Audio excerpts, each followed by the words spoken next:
Hello everyone, this is Aparajita from evidyarthi.in और आज हम पढ़ने वाले हैं आपकी हिस्ट्री बुक से chapter number 7 civilising the native educating the nation के एमसीक्यूज। तो चलिए एमसीक्यू की जर्नी पे चल पड़ते हैं। सबसे पहले evidyarthi.in पर जाने के बाद मेन मेन्यू पे क्लिक करेंगे, देन स्कूल पे क्लिक करेंगे एंड देन हम जाएंगे ऊपर।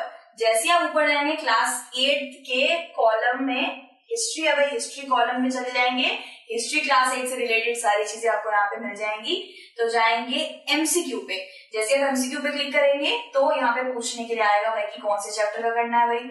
तो आ जाता है civilising the native educating the nation. तो अब हम करने वाले हैं इसके क्वेश्चन आंसर्स। तो सबसे पहले आ जाते हैं भाई इसके एमसीक्यू के क्वेश्चन आंसर पे। क्वेश्चन नंबर 1 है भाई हमारा, William Jones was a linguist because. ठीक है, विलियम जोन्स की बात हो रही है। विलियम जोन्स जो एक ओरिएंटलिस्ट रह चुके हैं। ओरिएंटलिस्ट मतलब जो ट्रेडिशन एंड लिटरेचर की जो पढ़ाई होती है, समझ लीजिए इंडिया में क्या ट्रेडिशन है, इंडिया में क्या लिटरेचर है, संस्कृत को बढ़ावा दिया जाता है, हमारी भाषाएं कितनी मधुर मधुर भाषाएं, उसी से रिलेटेड पढ़ाई होनी चाहिए, राइट। लेकिन ऐसे बहुत लोग थे जिन्होंने इंडिया में आकर बोला था कि ऐसी पढ़ाई नहीं होनी चाहिए, ये हमें खोखला कर देगा, इंडियंस को खोखला कर देगा। तो इंग्लिश वाली पढ़ाई होनी चाहिए, यूरोपियन पढ़ाई होनी चाहिए, यूरोपियन मैनर्स आने चाहिए। सो विलियम जोन्स एक ओरिएंटलिस्ट थे जो चाहते थे कि इंडिया में इंडिया के ट्रेडिशन और कल्चर के ही रिलेटेड पढ़ाई हो। ठीक है, सो वो एक लिंग्विस्ट थे। लिंग्विस्ट मतलब जिसको बहुत सारी लैंग्वेजेस पता होती है। He had studied Greek and Latin, he knew French and English, he had learned Persian। तो बेसिकली इतनी ही नहीं, उन्हें और भी बहुत सारी लैंग्वेजेस आती थी। फ्रेंच, इंग्लिश, पर्शियन आती थी। पर्शियन उन्होंने अपने दोस्त से सीख ली थी। ग्रीक और लैटिन उन्होंने ऑक्सफोर्ड में सीखी थी। तो बेसिकली बहुत सारी लैंग्वेजेस उन्हें आती थी। इवन उन्हें संस्कृत लैंग्वेज भी बहुत अच्छी आती थी। ठीक है, साथ ही साथ वो मेडिसिन, एर्थमेटिक्स, ऐसे बहुत से सब्जेक्ट्स में महारथी थे। तो अब आ जाते हैं क्वेश्चन नंबर 2 पे। Who set up the Asiatic Society of Bengal. Asiatic Society of Bengal, जहां पे बेसिकली इस चीज के ऊपर बढ़ावा दिया जाएगा कि सारे के सारे जितने भी इंडियंस हैं उनको उन्हीं के कल्चर और ट्रेडिशन से रिलेटेड पढ़ाई करनी चाहिए। सो एक सोसाइटी बिठाई गई थी जहाँ पे बनारस में यूनिवर्सिटी बन रही थी, कोलकाता में बन रही थी, बहुत जगहों में यूनिवर्सिटी बनाई जा रही थी ब्रिटिश ऑफिशियल्स के द्वारा। तो बहुत अच्छी बात थी, right. So basically Asiatic Society of Bengal 3 लोगों ने साथ में मिलकर इसे इस्टेब्लिश किया था। बेसिकली यहाँ पे ऑप्शंस है William Jones, Henry Thomas Colebrooke and Nathaniel Halhed. तो ये Henry Thomas Colebrooke and Nathaniel Halhed ये दोनों ब्रिटिश ऑफिशियल्स थे एंड विलियम जोन्स एक ओरिएंटलिस्ट थे। सो तीनों ने मिलकर इस सोसाइटी को बनाया था। ऑल ऑफ दीज होगा इसमें। अब आ जाते हैं क्वेश्चन नंबर 3 में। मदरसा was set up in Kolkata in the year.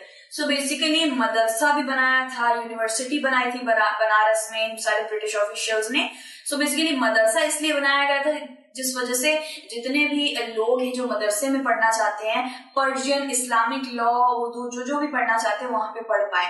ठीक है, अपने इंटरेस्ट से रिलेटेड पढ़ पाए। तो ऑप्शन क्या होंगे? 1750, 1761, 1771, 1781 जैसे आपके बुक में गिवन है। तो भाई आंसर आ जाता है 1781 में मदरसा सेटअप करा गया था। कहाँ पे? कोलकाता में। ठीक है, for Persian Islamic laws, for Persian language Islamic laws. ठीक है, आंसर हमने कर लिया है। क्वेश्चन नंबर 4 पे आते हैं। According to whom English education had enslaved Indians. तो किसने बोला था भाई कि मतलब किस महारथी भाई, किस महात्मा ने बोला था कि इंग्लिश एजुकेशन ने हम इंडियंस को बेड़ियों में बांध लिया है, हम लोगों को स्लेव बना लिया है। तो बेसिकली मैंने बोलते बोलते आपको आंसर भी बता दिया, महात्मा। ठीक है, तो बेसिकली महात्मा गांधी जी ने ये बोला था। एक्चुअली वो उसके काफी ज्यादा अगेंस्ट थे, English language and European art and culture. वो चाहते थे कि हमारा कल्चर है, ट्रेडिशन है और सच में इंडियन कल्चर के बारे में जाना जाएगा। और यहाँ पे यूरोपियन कल्चर होगा तो बेसिकली इंडियंस जाने कैसे जाएंगे कि वो किस चीज के लिए मशहूर है। तो बेसिकली महात्मा गांधी ने ये बोला था कि हमें बेड़ियों में बांध लिया जा रहा है इस इंग्लिश कल्चर के तहत। ठीक है, रविंद्रनाथ टैगोर नहीं होगा। रविंद्रनाथ टैगोर ने बच्चों के लिए स्कूल्स इस्टेब्लिश करे थे। टैगोर गार्डन में आपने सुना होगा, कलकत्ता में भी इस्टेब्लिश्ड है। ठीक है, सो शांति निकेतन, जिसका नाम शांति निकेतन है। सुभाष चंद्र बोस ने होगा, he is a Indian revolutionary, उन्होंने इंडिया को इंडिपेंडेंस दिलाने में अपनी सहायता करी है। ठीक है, आचार्य विनोबा भावे भी नहीं होगा, आचार्य विनोबा भावे भी एक बहुत अच्छे फिलोसोफर रह चुके हैं। ठीक है, सो आंसर होगा महात्मा गांधी। क्वेश्चन नंबर 5 है, education act was introduce in the year. अब क्या हुआ था, एजुकेशन एक्ट एक इंट्रोड्यूस कर दिया गया था जिसमें बोला गया था कि अब इंडिया में सिर्फ और सिर्फ यूरोपियन कल्चर की पढ़ाई होगी, इंग्लिश की पढ़ाई होगी, इंग्लिश लैंग्वेज को यूज करा जाएगा। ठीक है, सो ये एक पर्टिकुलर एक्ट कब स्टैब्लिश हुआ था?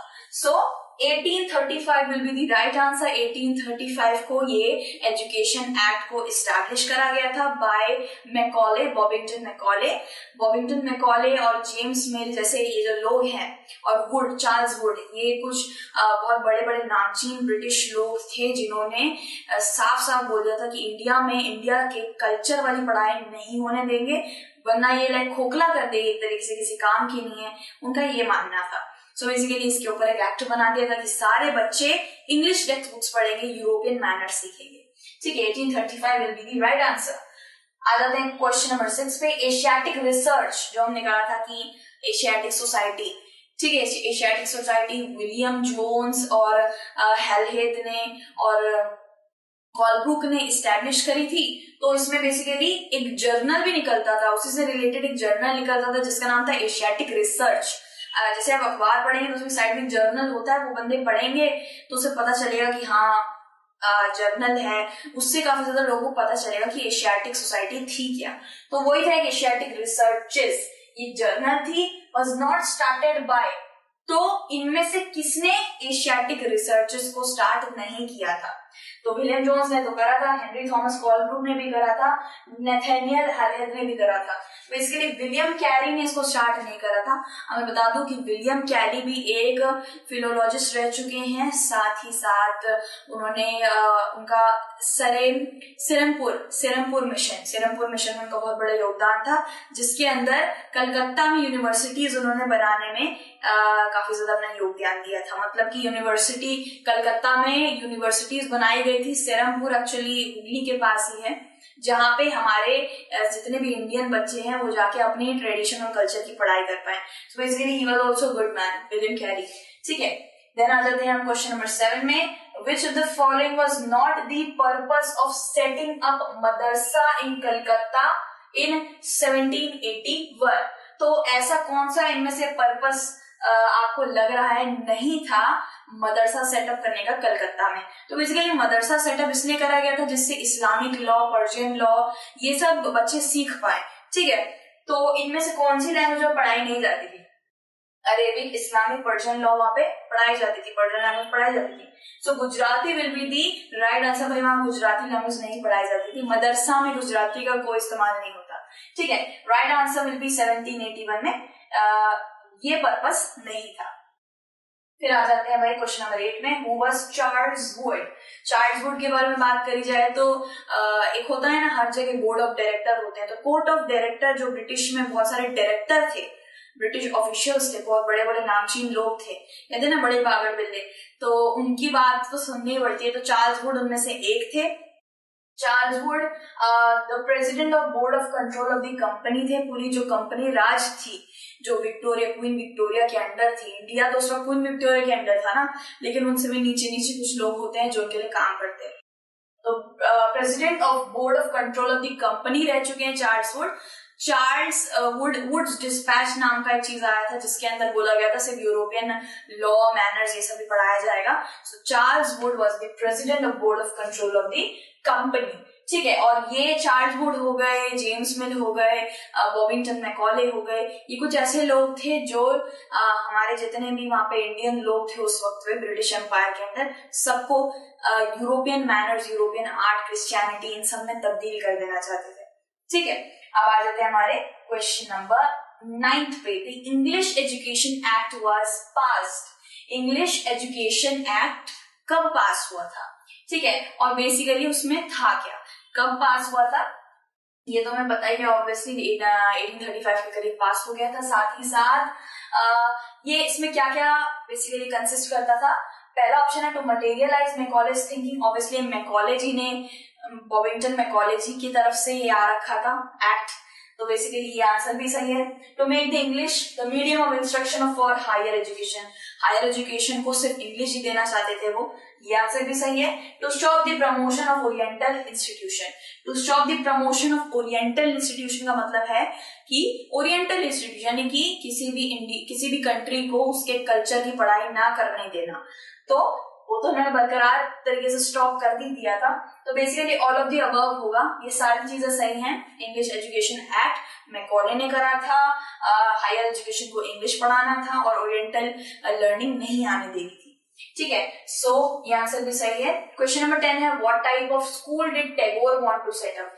टैगोर, रविंद्रनाथ टैगोर की बात हो रही है। रविंद्रनाथ टैगोर बेसिकली बच्चों से बहुत प्यार करते थे और वो आपने देखा होगा शांति निकेतन है कोलकाता साइड, शांति निकेतन एक स्कूल है, अभी भी बच्चे वहां पढ़ते हैं। तो वो कैसे चाहते थे, कैसा स्कूल होना चाहिए बच्चों का, तो basically British army, British company चाहती थी स्ट्रिक्ट स्कूल हो, पढ़ाई में एकदम बढ़िया नंबर आने चाहिए, अटेंडेंस पूरी होनी चाहिए, टाइम टेबल देखना चाहिए, सब कुछ। एंड टैगोर चाहते थे where the child was happy, बच्चा खुश रहे, where he she could be free and creative रहे, फ्री रहे, she was able to explore her own thoughts and desire, वो जैसा चाहे वैसा अपने दिमाग को रंगों में बुने। तो बेसिकली ये सारे के सारे आंसर सही हैं, all of the above. Rabindranath Tagore बच्चों को कुछ ऐसा ही स्कूल प्रदान करना चाहते थे। ठीक है, अब हम आ जाते हैं क्वेश्चन नंबर 11 में। Who said these education means all round drawing out of the best in a child and man, body mind and spirit.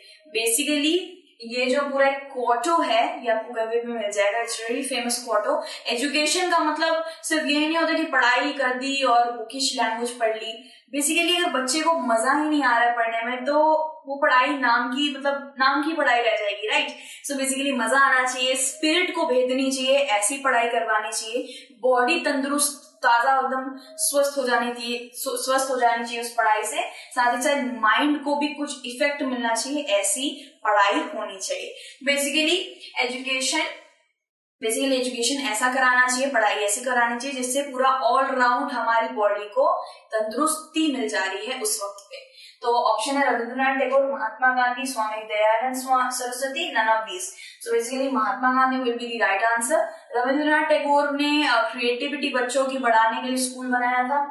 स्वामी दयानंद सरस्वती आपके चैप्टर नंबर 8 में वुमेन कास्ट रिफॉर्म वाला जो चैप्टर है उससे रिलेटेड है। ऑब्वियसली ये women's का अच्छा करना चाहते थे, बेसिकली यहाँ से बिल्कुल इनका कोई नाता नहीं है।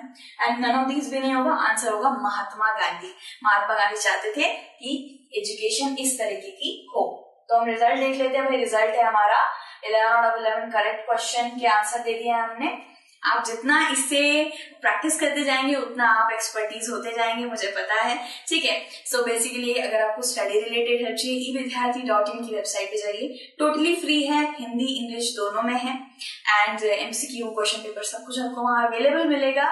एंड हम फिर से मिलेंगे एक अनदर इंटरेस्टिंग चैप्टर या फिर MCQ के साथ। टिल देन अपना ध्यान रखिए, टेक केयर, बाय बाय।